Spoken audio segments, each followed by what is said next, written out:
Hello everyone. Competitive exam में आपका एक बार फिर स्वागत है। आज हम यहाँ पर हिमाचल प्रदेश विधानसभा क्लर्क का जो अभी एग्ज़ाम 10 मई को हुआ है, आपको पता होगा कि एग्ज़ाम का लेवल कैसा था। लगभग काफ़ी इजी लेवल का ये एग्ज़ाम था और कई कैंडिडेट के अभी ये डाउट बन रहे हैं कि क्या उनका जो सिलेक्शन है सेकंड पेपर के लिए हो जाएगा। तो इसमें हम ये भी बात करेंगे कि जो विधानसभा की जो नोटिफिकेशन आई है उसमें ऑफिशियल नोटिफिकेशन में क्या लिखा गया है, तो वो भी यहाँ पर हम डिस्कस करेंगे और यहाँ पर एक कट ऑफ का भी अनुमान लगाएंगे कि कितनी कट ऑफ जो है क्लर्क के लिए जा सकती है। सबसे पहले तो आप यहाँ पर देख सकते हैं कि टोटल नंबर जो वैकेंसीज आपकी विधानसभा में रहने वाली है, और ये 10 वैकेंसीज रहने वाली है। और आपको पता है कि विधानसभा में जो भी वैकेंसीज निकलती है ये रेगुलर बेसिस पर रहती है, चाहे वो पीएन हो, क्लर्क हो, स्टेनोग्राफर हो, माली चौकीदार हो, सभी पोस्टें जो है रेगुलर बेस पर फिल होती है। तो इस बार जो क्लर्क की जो है 10 पोस्टें रहने वाली है। और आप देख सकते हैं कि इसमें जनरल जो यूआर की है वो उसमें 3 रहने वाली है, और एक ईडब्ल्यूएस की, और एक एससी की, और ओबीसी की 3 रहने वाली है। ओबीसी के लिए इस बार काफ़ी लगभग 3 पोस्टें दी गई है। लास्ट ईयर जब ये एग्ज़ाम हुआ था तो मैंने उस समय भी इसकी डॉक्यूमेंट वेरिफिकेशन दी थी, तो एक पोस्ट के लिए भी मैंने वहाँ पर डीवी तक मैं पहुँचा था। तो आप देख सकते हैं कि ओबीसी के लिए इस बार 3 वैकेंसीज रहने वाली है, और एसटीयूआर के लिए 1 वैकेंसीज है, और जनरल जो फिजिकल हैंडीकैप है उनके लिए 1 रहने वाली है। तो इस प्रकार आपके पास 10 वैकेंसीज ये देखने को आपको मिलेगी, मिल रही है। और एग्ज़ाम लेवल आप सभी को पता होगा कि एग्ज़ाम लेवल जो इसका था वो आपको पास बहुत ईजी लेवल का था। लगभग जिसने तैयारी की होगी उसने लगभग 80 मार्क्स से ज़्यादा इसमें क्वेश्चन ठीक कर लिए होंगे, या जिसने तैयारी भी नहीं की होगी लगभग 60 क्वेश्चन तो वो भी इसमें ठीक करके आया होगा। तो ये इसमें काफ़ी इजी लेवल का पेपर था। आपको पता था कि 60 क्वेश्चन जो थे, जिसमें आपके एचपीजी के, वर्ल्ड जी के और कुछ करंट अफेयर के क्वेश्चन समथिंग आपको 60 देखने को मिले थे, वो भी इजी लेवल के थे। और 20 मार्क्स के आपके पास हिंदी और 20 मार्क्स के आपके पास इंग्लिश देखने को मिली थी।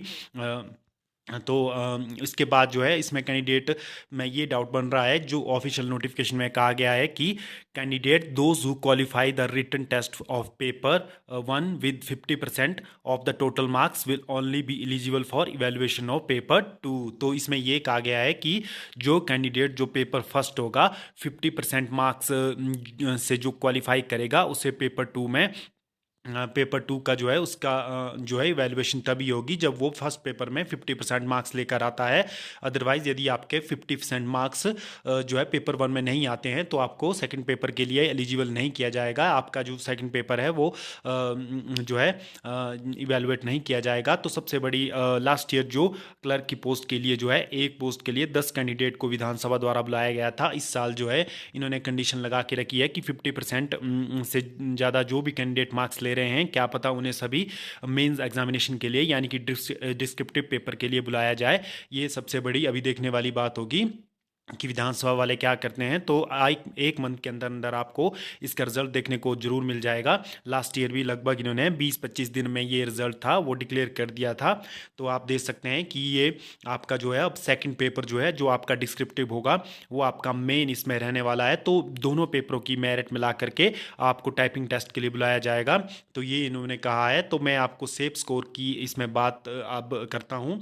जो सेफ के स्कोर की इसमें बात है कि यदि जर्नल में आपके 80+ मार्क्स बन रहे हैं तो आप इसमें अपने आप को सेफ समझ सकते हैं। यदि 1:10 की रेशो में आपको मेंस के लिए बुलाया जाता है तो लगभग 80+ मार्क्स यदि आपने लिए हैं तो आप अपने आप को सेफ समझ सकते हैं। कई कैंडिडेट तो इसमें ये भी कह रहे हैं कि उनके 97 बने हैं, 96 बने हैं। तो कुछ 6 कैंडिडेट ऐसे हो सकते हैं, लेकिन सभी ऐसे कैंडिडेट नहीं हो सकते हैं। आपको पता है कि लैंग्वेज में गलतियां हो जाती है। इंग्लिश में आपकी गलती हो सकती है, हिंदी में भी आपके कुछ क्वेश्चन गलत हो सकते हैं। तो कुछ कैंडिडेट ऐसे हो सकते हैं जिनके 95+ हो, लेकिन सभी ऐसे नहीं हो सकते। तो आप देख सकते हैं कि यदि जनरल में आपका 80+ मार्क्स है तो आप अपने आप को सेफ समझ सकते हैं। और ईडब्ल्यूएस में 78 मार्क्स यदि आपके हैं और एससी में 75+ है तो आप अपने आप को सेफ समझ सकते हैं। और ओबीसी में यदि आपके 73 से अप मार्क्स बन रहे हैं तो आप बिल्कुल सेफ अपने आप को समझ सकते हैं, क्योंकि ओबीसी में इस बार जनरल के इक्वल टू पोस्ट है, 3 पोस्टें हैं। तो ओबीसी में लगभग इतने ही रहने की उम्मीद है। और एसटीयूआर में यदि 75 मार्क्स से आपके ऊपर है तो आप अपने आप को सेफ समझ सकते हैं। तो ये लगभग आप यदि इतने इतने मार्क्स आपके बन रहे हैं तो आप अपने आप को सेफ समझ सकते हैं, क्योंकि इसी के आसपास जो है कट ऑफ जा सकती है। काफ़ी इजी पेपर ये देखने को मिला था। और अब इसमें जो मेन एग्जामिनेशन होगा तो फर्स्ट और सेकंड पेपर को आपका इवेलुएट किया जाएगा। इसमें आपकी दोनों की मेरिट देखी जाएगी, उसके बेस पर ही आपको आगे स्किल टेस्ट के लिए बुलाया जाएगा। तो ये अब देखने वाली बात होगी कि क्या विधानसभा वाले जो है 1:10 की रेशो में कैंडिडेट को मेन एग्जामिनेशन के लिए बुलाते हैं, या सभी जिन्होंने 50% से ज़्यादा मार्क्स से जो है फर्स्ट पेपर क्वालिफाई किया है, क्या सभी को जो है मेन एग्जामिनेशन के लिए बुलाया जाता है। क्योंकि बहुत से कैंडिडेट ऐसे भी इसमें होंगे जो है फर्स्ट पेपर में 50% मार्क्स नहीं ला सकते। लगभग 50 या 60% कैंडिडेट ने तो 50% से ज़्यादा मार्क्स अर्न किए ही होंगे, क्योंकि ये इजी लेवल का पेपर था। लेकिन 40% कैंडिडेट ऐसे भी होते हैं जो इसमें 50% मार्क्स भी नहीं ला पाए होंगे, तो वो जो है बाहर हो जाएंगे। और 60% कैंडिडेट को फिर से जो है मेन एग्जामिनेशन के लिए बुलाया जा सकता है। ये अब देखने वाली बात होगी कि विधानसभा जो है किस प्रकार से इसका रिजल्ट आउट करती है। और तो ये आज की वीडियो में आपके लिए लेकर आ गया था। तो आज की वीडियो आपको किस प्रकार की लगी तो आप ज़रूर कमेंट बॉक्स में हमें बताइए कि जो है आपके कितने कितने मार्क्स जो है क्लर्क एग्जामिनेशन में बन रहे हैं, और आप की जो है सेकंड पेपर की तैयारी आप किस प्रकार से कर रहे हो। तो आप ज़रूर हमें कमेंट बॉक्स में बताइए। आज की वीडियो के लिए इतना ही। आज की वीडियो आपको अच्छी लगी हो तो ज़रूर आप इस वीडियो को लाइक कीजिए, शेयर कीजिए और हमारे कॉम्पिटिटिव एग्जाम चैनल को सब्सक्राइब कीजिए। धन्यवाद।